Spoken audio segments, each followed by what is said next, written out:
Hello guys, नमस्कार। आप सभी का स्वागत है अपने channel Shivnath CG Vyapam hub पर। मेरा नाम है विभोर कुमार श्रीवास्तव और आज हम देखने वाले हैं प्रयोगशाला परिचारक भर्ती 2023 के लिए फिजिक्स एमसीक्यू पार्ट 4। चलिए देखते हैं पहला क्वेश्चन क्या है कि एक चम्मच जो पानी में मुड़ा हुआ दिखता है वह निम्नलिखित में से किसका उदाहरण है। ये चम्मच पानी में मुड़ा हुआ दिखता है वह निम्नलिखित में से किसका उदाहरण है। ऑप्शन ए है आपका रिफ्रैक्शन, ऑप्शन बी है आपका रिफ्लेक्शन, ऑप्शन सी है आपका फोकस या फिर ऑप्शन डी है आपका रिटेंशन। तो इसका सही आंसर है रिफ्रैक्शन। तो चलिए देख लेते हैं रिफ्रैक्शन होता क्या है। आप मान लो कि ये ग्लास है, ये ग्लास है कांच का, कांच का ये एक ग्लास है, इसमें पूरा पानी भरा हुआ है, पानी भरा हुआ है। पानी की बात हो रही है ना कि पानी पे कोई चीज क्यों दिखती है। ये पानी भरा हुआ है मान लो। एक चम्मच अगर आप डालोगे तो चम्मच ऐसा आना चाहिए ना, सीधा सीधा आना चाहिए, लेकिन हमको दिखता कैसा है वो ऐसे दिखता है। चाहे आप यहां से देखो, अगर आप कुआं वगैरह देख रहे हो तो चाहे आप यहां से देखो ऊपर से, और अगर आप बाहर से देख रहे हो तो अगर आप यहाँ से देख रहे हो, अगर ऊपर से देख रहे हो तो कोई भी मीडियम, कांच हो गया आपका, नदी तालाब कुछ भी, और अगर आप बगल साइड से देख रहे हो तो आपको तो ट्रांसपेरेंट रहेगा तभी दिखेगा ना। तो एयर क्या है, एयर ट्रांसपेरेंट है। तो जब एक ट्रांसपेरेंट मीडियम से दूसरे ट्रांसपेरेंट मीडियम में जब लाइट ट्रांसफर करती है तो रिफ्लेक्शन का भाव बनाती है, इसलिए चीजें हमको टेढ़ी दिखती हैं। ठीक है, समझ गए आप। चलिए नेक्स्ट क्वेश्चन देखते हैं। तो क्या होगा जब पानी में एक चम्मच मुड़ा हुआ दिखेगा तो उसको क्या बोलेंगे, उसको रिफ्लेक्शन बोलेंगे। पहले देखते हैं नेक्स्ट क्वेश्चन क्या है। तो नेक्स्ट क्वेश्चन है हमारा कि निम्नलिखित में से विद्युत धारा तापीय प्रभाव पर क्या आधारित है। मतलब आपका इलेक्ट्रिक करंट से हीट इफेक्ट पर क्या बेस है ना। तो आपका ऑप्शन ए है heat electric heater, option B है आपका इलेक्ट्रिक फैन, ऑप्शन सी है आपका इलेक्ट्रिक बेल, या फिर ऑप्शन डी है आपका माइक्रोवेव। तो बताइए इसमें से कौन सा सही आंसर है। तो इसमें सही आंसर होगा आपका इलेक्ट्रिक हीटर। क्यों होगा इसमें से इलेक्ट्रिक हीटर, क्योंकि आपका इलेक्ट्रिक हीटर जो आपका करंट है, इलेक्ट्रिक करंट है जो, उसको वो हीट में चेंज कर रहा है ना। तभी तो अगर आपका रूम है तो रूम गर्म हो रहा है, रूम गर्म हो रहा है, यहाँ पे इलेक्ट्रिक हीटर की बात हो रही है ना, इसीलिए आपका इलेक्ट्रिक हीटर सही आंसर हो जाएगा। और ऐसा क्यों होता है, क्योंकि आपका इलेक्ट्रिक हीटर में क्या होता है, आपका इलेक्ट्रिक हीटर में होता है नाइक्रोम, HROME, नाइक्रोम फिलामेंट होता है जिसका बॉइलिंग पॉइंट बहुत ज्यादा होता है, इसलिए ये पिघलता नहीं है। इसका बॉइलिंग पॉइंट बहुत ज्यादा होता है इसलिए पिघलता नहीं है और गर्म होता है, फिर हमारे रूम को ये गर्म करता है। चलिए नेक्स्ट क्वेश्चन देखते हैं कि NaCl, NaCl किसका रासायनिक सूत्र है। NaCl किसका रासायनिक सूत्र है ये आपको पता ही होना चाहिए। ऑप्शन ए है आपका सॉल्ट, ऑप्शन बी है आपका वाटर, ऑप्शन सी है आपका शुगर, या फिर ऑप्शन डी है आपका अमोनिया। तो बताइए। तो इसका सही आंसर है आपका ऑप्शन नंबर ए सॉल्ट। ये NaCl सॉल्ट का केमिकल नाम है, केमिकल फॉर्मूला है, और इसको क्या बोलते हैं, तो इसको बोलते हैं सोडियम क्लोराइड, सोडियम क्लोराइड। आपको ये भी पता होना चाहिए ताकि अगर किसी और क्वेश्चन में पूछे तो आपको पता हो, है ना। चलिए नेक्स्ट क्वेश्चन देखते हैं। अगर आप यहाँ पे कंफ्यूज हो रहे हो कि ये पहले वाले का आंसर माइक्रोवेव क्यों नहीं है, क्योंकि माइक्रोवेव में भी तो अपन खाना गर्म करते हैं। तो क्योंकि माइक्रोवेव में और भी बहुत सारे कंपोनेंट होते हैं, इसलिए अपन यहाँ पे माइक्रोवेव को आंसर नहीं लगाएंगे। डायरेक्ट हीट को कन्वर्ट कौन करता है, इलेक्ट्रिक हीटर करता है। और आपका अगर इलेक्ट्रिक हीटर की जगह अगर आपका रॉड आता है ना, इलेक्ट्रिक रॉड, पानी गर्म करने वाला, तो वो भी इसका आंसर हो जाएगा। लेकिन माइक्रोवेव में बहुत सारे कंपोनेंट और होते हैं, इसलिए वो सही आंसर नहीं होगा। आपका electric heater, electric rod, iron, ये इसका आंसर हो सकता है। चलिए नेक्स्ट क्वेश्चन देखते हैं, मतलब यही इसका आंसर होगा, है ना। नेक्स्ट क्वेश्चन क्या है कि सोलर कुकर, सोलर कुकर के अंदर कौन सा रंग होता है। कि सोलर कुकर के अंदर कौन सा रंग होता है, ब्लू, ब्लैक, ब्राउन या फिर व्हाइट। बताइए कौन सा सही आंसर है। तो ऑप्शन नंबर बी आपका सही आंसर है, ब्लैक। जैसे मान लो ये सोलर कुकर है, मान लो ये सोलर कुकर है ना।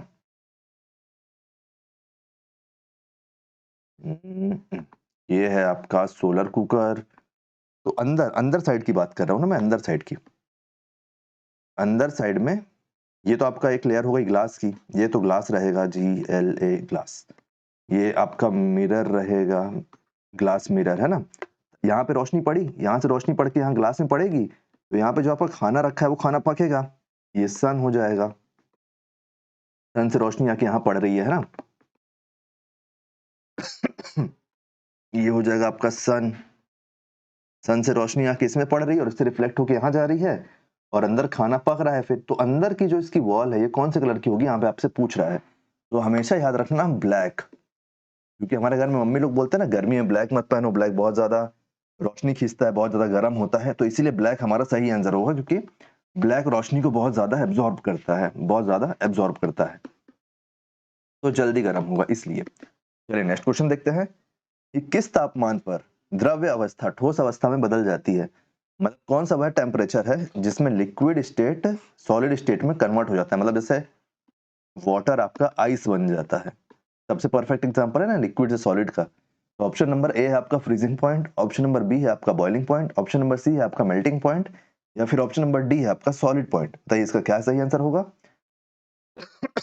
तो कई लोग इसको सॉलिड पॉइंट लगा देंगे, लेकिन वो गलत आंसर होगा। सही आंसर होगा आपका फ्रीजिंग पॉइंट, कि फ्रीजिंग पॉइंट वह पॉइंट है जहां पे लिक्विड स्टेट सॉलिड स्टेट में कन्वर्ट हो जाता है। और ये कितना होता है, तो ये होता है 0 डिग्री सेल्सियस। चलिए नेक्स्ट क्वेश्चन देखते हैं कि तरंग दैर्घ्य ये एसआई इकाई क्या है, मतलब एसआई यूनिट क्या है वेवलेंथ की। तो आपका ऑप्शन क्या क्या है, ऑप्शन ए है आपका मीटर, ऑप्शन बी है आपका हर्ट्ज, ऑप्शन नंबर सी है आपका सेकंड, या फिर ऑप्शन नंबर डी है किलोग्राम। तो इसका सही आंसर है मीटर, की वेवलेंथ की एसआई यूनिट मीटर है। अब वेवलेंथ क्या होता है, मान लो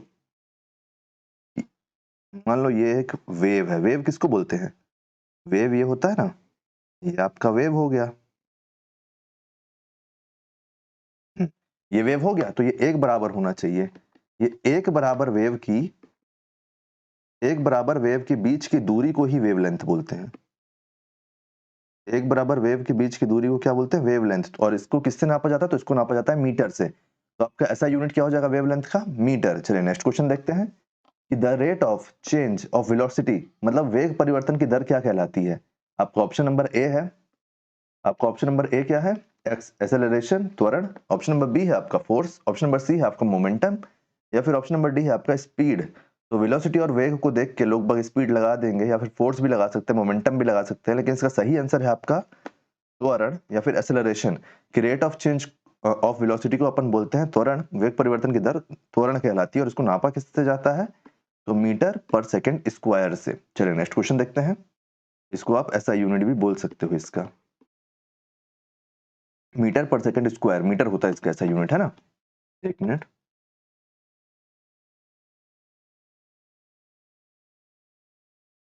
मीटर। चलिए नेक्स्ट क्वेश्चन देखते हैं कि मानव शरीर में सामान्य माने जाने वाले तापमान का मान क्या है।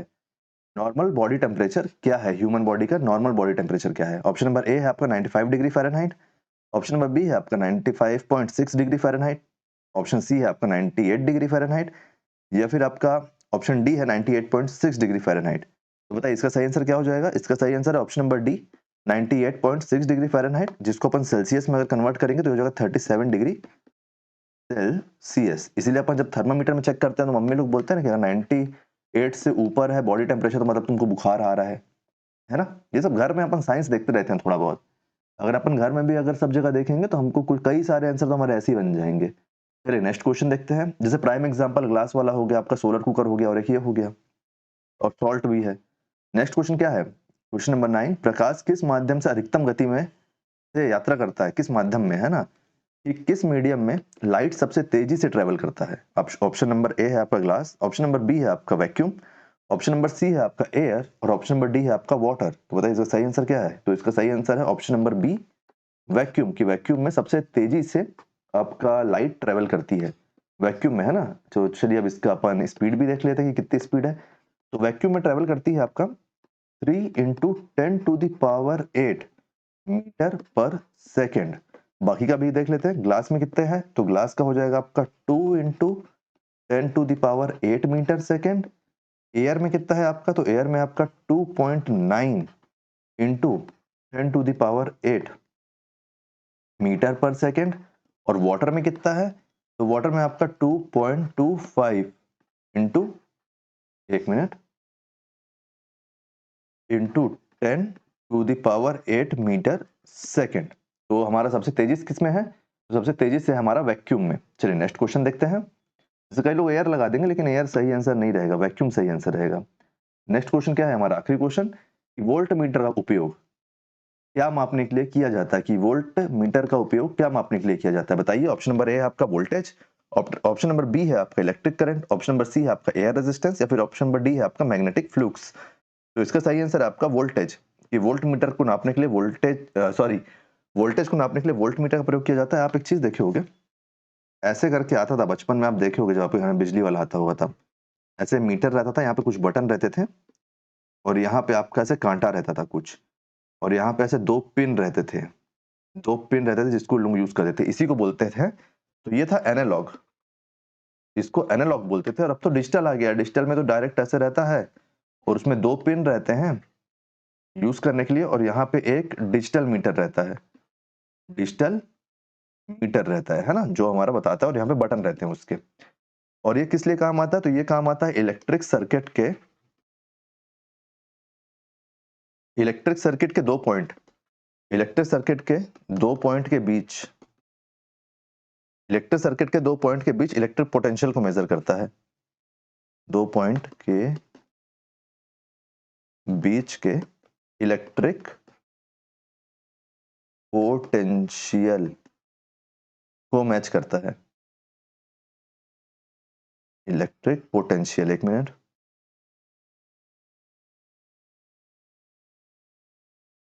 पोटेंशियल को मैच करता है। मैच नहीं, मेजर। मैच तो क्या ही करेगा, मेजर करता है, नापता है।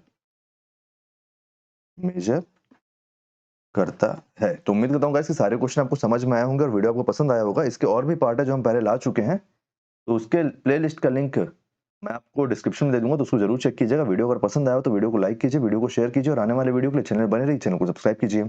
Thank you.